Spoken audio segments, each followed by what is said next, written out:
From the Gulf States Newsroom, this is the Gulf States Gumbo, your weekly serving of stories from Alabama, Mississippi, and Louisiana. I'm sports and culture reporter Joseph King, cooking it up this week.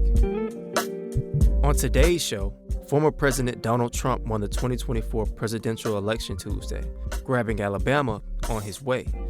But with the state's 2nd Congressional District redrawn, a Democrat also came away with a win of his own.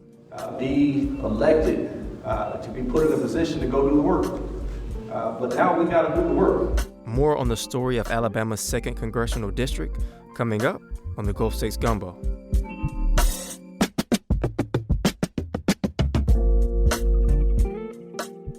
While election days are always important, the truth is there often aren't many competitive races in the South. Well, this year, Alabama had a race that threw that predictability out the window. I'm talking about the congressional seat for the state's 2nd district. It stretches across parts of Mobile, Montgomery, and to the Georgia border. The district was redrawn last year to give the candidate preferred by black voters a chance of winning, and that got put to the test Tuesday. Our economic mobility reporter, Stephen Basaha, has the results and all that courtroom drama that got us here.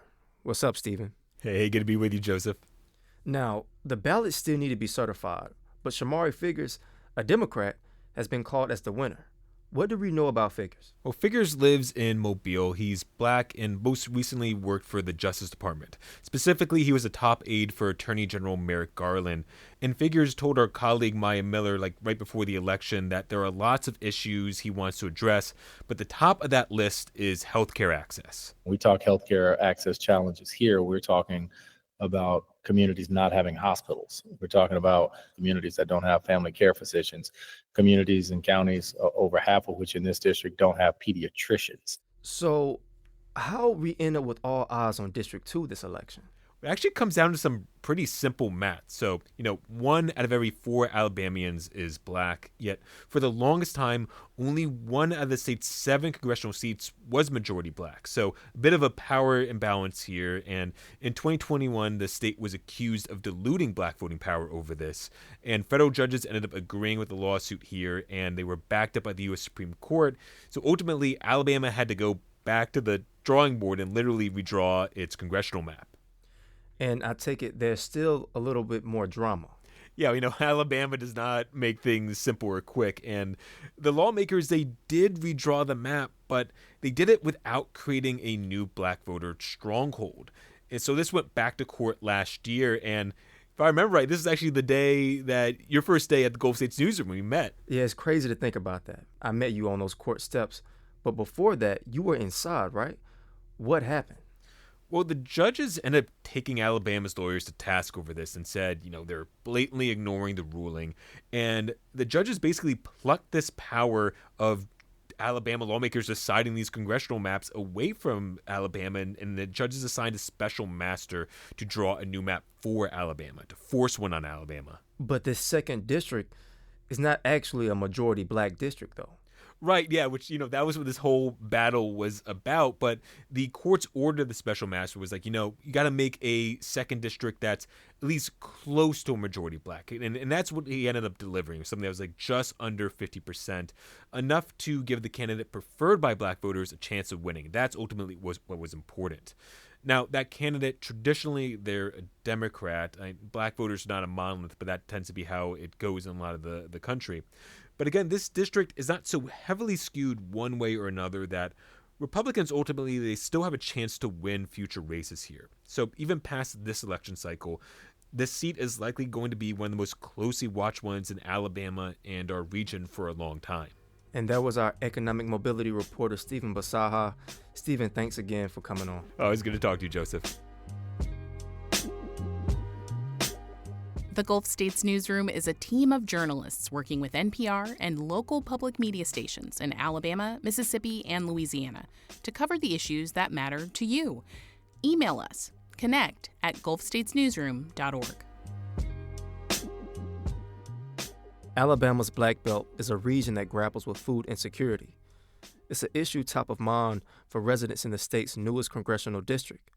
Community engagement reporter Maya Miller has been covering this region since the new map was drawn. and brings us this story from a food bank in Montgomery that's working to help keep families fed. Cars line the side parking lot of Shiloh Primitive Baptist Church in Lounsboro. Hey, what's going on now? Volunteers slide laminated numbers onto their dashboards, numbers indicating how many families will be served today. Apples, and let's do 4 bags of limes per family. It's the first time this church has used a mobile food pantry. An 18-wheeler unloads dozens of pallets of fresh lettuce, potato chips, and orange juice. Food that residents like Viola Loving say has been a blessing. They're God sent for people that don't have anything. Loving has been living in her truck with her 3 dogs for almost a year now. Like I said, they're my little protectors. She's on Social Security, which for her isn't enough to cover living expenses like rent and food. And recently, she got some maintenance work on her car. Not enough to fix it, but enough to keep her moving. I couldn't afford it. That's another $400. I couldn't do it. That's a bite. Loving says that sometimes she relies on the kindness of restaurants to stay fed. Sometimes they'll give you a sandwich or some fries and a drink. Most of the time they say, we can't do that. We can't afford to give you anything. That would come out of our pockets. So she's come to Shiloh, where she can pick up boxes of shelf-stable food to keep in her car. The mobile food pantry today is coordinated by the Heart of Alabama Food Bank, which, between partner pantries and affiliates, covers 35 counties. The reality is that sometimes ends just don't meet. That's Amy Dennis with the Food Bank, which distributes about 30 million pounds of food each year to the south central region of the state. Even for people that have worked very hard. And so food banks and the programs that we operate like this one support people that have fallen in between. According to the USDA, food insecurity affects 1 in 4 families across Alabama. It's one of the poorest states in the nation. Carol Gunlock is a senior policy analyst with Alabama Arise, a nonprofit focused on helping marginalized communities. She says rural residents can go miles without having access to fresh food. If you don't have transportation, it's very, very difficult to get to a grocery store, to get to Montgomery, to get to Opelika, to get to, wherever where there are big grocery stores or Walmarts. She says federal funding could really make a difference in this part of the state. Pandemic SNAP benefits ended in March, and prices at the store have been increasing. We really desperately need resources, not just here, but all across the Black Belt. So for now, food banks are left carrying a heavy load. A valiant effort, but they cannot meet the need. One thing food pantries in the region say they have a lot of right now, volunteers who are eager to step in. But Amy Dennis with Heart of Alabama says it's not enough. Sometimes those dollars make the biggest difference. So they tell us time and time again, the reason we're not serving more people is because we don't have the money to purchase more food. She says they'll continue to expand their networks with partner pantries and churches and hopefully reach thousands more next year. That was our community engagement reporter, Maya Miller. Maya and our community engagement producer, Nellie Beckett, have been making trips to District 2 in southern Alabama month after month leading up to the election to hear directly from voters about what's important to them. And they've been getting help from American Amplified, an elections engagement initiative for public media stations across the country. Maya and Nellie sat down to talk about their process for connecting with residents in the district and what they learned. So, Nellie, we've done it. I've traveled to District 2 in Alabama each month since the spring, and you've been along for the last 4. It's been a journey, yeah? Yeah, it's been quite a journey, Maya. It was fun to just jump right into the work that you had started and meet up with you to do the great America Amplified work around community engagement that you'd begun.